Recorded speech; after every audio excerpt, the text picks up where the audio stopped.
Dentro da ideia de que o espírito é único e imortal, que é a ideia básica da filosofia espírita, da doutrina espírita, propagada por Allan Kardec, eu achei interessante comentar um assunto com vocês. O André Luiz, no livro Nosso Lar, nos fala do Ministério da Reencarnação.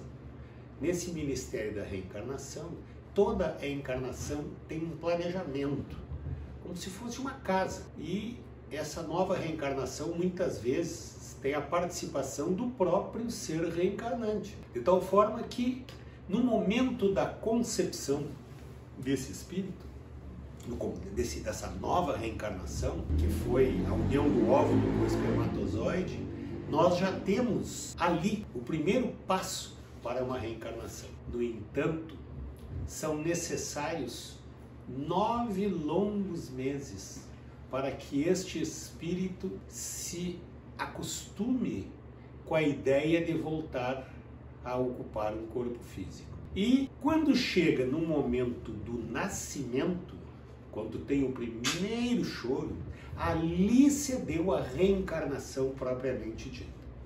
Que até, em alguns casos, o espírito pode até negar, não querer seguir em frente, e daí nós temos as perdas ainda em fase de criança. No entanto, também, durante esse processo reencarnatório, assim que a criança adentra nesse mundo físico novamente, saiu lá do mundo energético puro e entrou no mundo físico, um processo de adaptação muito difícil. E neste momento que ela começa a ocupar o corpo físico, ela precisa ter a parte física como o centro das suas atenções. Então a criança, ela está ligada com água, ar, cor, pegar coisas, sentir as coisas fisicamente. Mais tarde ela começa a ter interesse por carro, por casa, enfim, essa produção, esse interesse material cresce junto com aquele ser reencarnante enquanto criança. Mas o interessante dessa história é que, à medida que ele vai atingindo a idade adulta, ele vai trazer com ele toda a bagagem espiritual que ele já traz de centenas de anos atrás, somado à educação que ele teve dos seus pais, do seu meio. Nesse momento vai se criar um novo ser, e esse novo ser então passa a viver uma vida física e uma vida espiritual. No entanto, à medida que nós nos aproximamos e começamos a visualizar já a porta de saída, quando a gente está em direção ao desencarne, a nossa materialidade vai diminuindo e a nossa espiritualidade vai aumentando. Sendo assim, quando o ser reencarnado começa a ficar muito próximo do desencarne, ele vai diminuindo a energia da parte material e vai aumentando a energia da sua espiritualidade. E o corpo físico começa a ficar mais frágil, mais suscetível a todas as ações, doenças, porque a doença nada mais é do que o expurgo dos males da alma.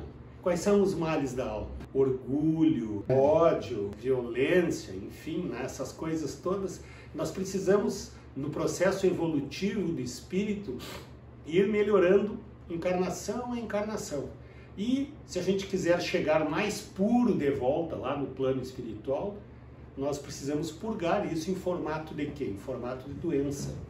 Assim explica a doutrina espírita. E até eu me lembro que a minha avó dizia, né, bem próximo do chegar o momento quando ela terminou a vida física dela, ela me disse assim, com a voz bem frágil, né, me disse assim: olha, todos estão preocupados porque eu estou indo embora.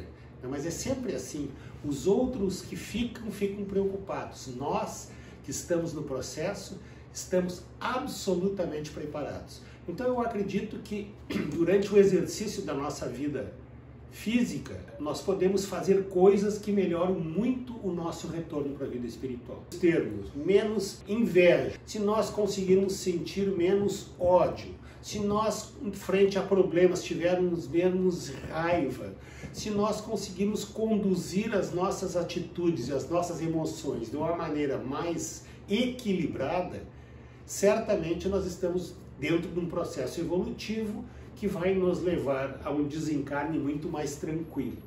Outro detalhe, quando a gente desencarna, sempre vão ter mestres operários da luz para nos receber. O processo de desencarne não dói, o processo de desencarne pode ser muito tranquilo, pode ser muito rápido, mas também, de acordo com o espírito desencarnante, pode ser exatamente o oposto disso tudo. Quando nós estamos imersos na nossa vida, no dia a dia, nosso trabalho, nossa família, nossos compromissos financeiros, nós estamos praticamente operando num modo automático. E sendo assim, muitas vezes a gente não tem nem tempo de se dedicar um pouco mais à espiritualidade. No entanto, a partir do momento que você consegue modular o pensamento, e modulando o pensamento, porque sempre através do pensamento, depois de um pensamento vem a intelectualidade formando uma ação, e esta ação vai formar a tua realidade, e a tua realidade vai formar os teus merecimentos. Então, você pode ao longo de uma vida adquirir grandes merecimentos, bons ou não tão bons assim. E isso vai facilitar muito a hora lá da saída, a hora do desencarne, porque se nós tivermos amealhado uma série de coisas boas para somar na nossa bagagem espiritual, lá na chegada vai ser mais fácil. E se por acaso nós amealharmos coisas demasiadamente ruins, também vai dificultar muito. Então, meus amigos, eu acho assim que se fosse dizer uma coisa rápida, nós precisamos melhorar muito o nosso pensamento, porque daí nós vamos melhorar consequentemente as ações e nós vamos melhorar muito o nosso merecimento. O plano físico é um plano de frequência vibratória bem lenta, bem densa. Há quem faça o seguinte analogia de que no plano espiritual nós estamos na luz, energia pura. Quando nós estamos no plano físico, nós estamos com a luz coagulada, entendeu? Tamanha diminuição de frequência. Há quem diga também que um dos maiores calvários que Jesus passou foi sair do plano vibratório da onde ele veio para chegar num corpo denso como o corpo de Jesus Cristo, né?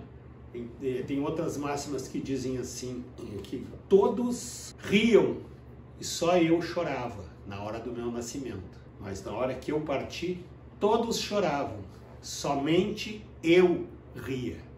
Isso quer dizer que o momento do desencarne, ele não é necessariamente isso tudo que ficam achando que é ruim, que pode doer, que pode... Não é assim. E aqui vai uma outra dica para elevar o teu padrão vibratório. Existe um hábito preconizado dentro da doutrina espírita, que é nos dirigirmos às palavras do Evangelho toda semana.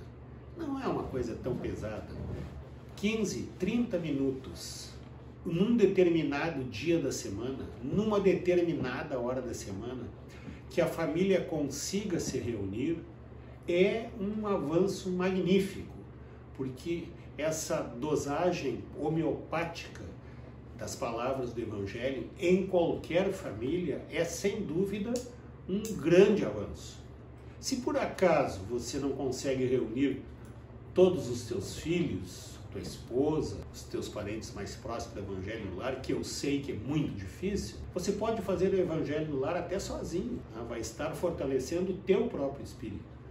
Mas são atitudes extremamente positivas que só têm a colaborar com o teu crescimento espiritual.